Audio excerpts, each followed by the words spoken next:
Minneapolis ICE shooting of woman sparks national uproar over federal enforcement.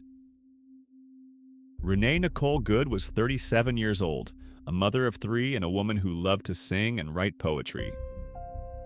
On Wednesday, January 7th at 9:37 a.m., an Immigration and Customs Enforcement agent fired 3 shots through the windshield of her Honda Pilot on a residential street in Minneapolis.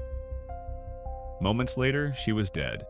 The incident has ignited nationwide protests and raised urgent questions about how federal enforcement operations should function in American communities.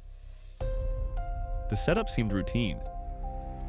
Federal law enforcement officers were conducting an enforcement operation in the area when their vehicle became stuck in snow. Renee Good, driving her Honda Pilot, appeared to be trying to help, turning her steering wheel to maneuver around the agents.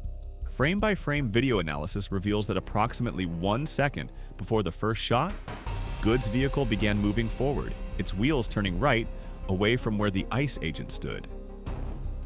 The agent pulled his gun and fired. 3 gunshots erupted. Good's vehicle crashed into a parked car and rolled onto snow beside the street. Within 6 minutes, local first responders arrived, but by then the damage was done. Good was rushed to the hospital where she was pronounced dead. The Department of Homeland Security labeled her a violent rioter who weaponized her vehicle in an act of domestic terrorism. The narrative dispute became fundamental.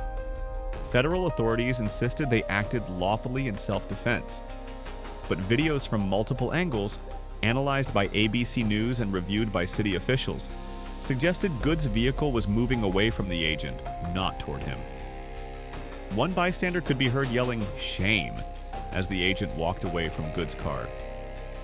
Minutes later, ICE refused to let a physician in the crowd provide medical assistance, saying EMS was coming.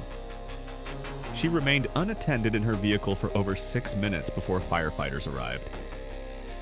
Families of workers with ICE have reported feeling targeted. The Department of Homeland Security had announced increased immigration enforcement activity in the Minneapolis area, and the full weight of that operation was felt when Good lost her life. Civil rights lawyers noted that this incident mirrors a troubling pattern: federal immigration enforcement operating without adequate local coordination or oversight, with tragic consequences for American citizens.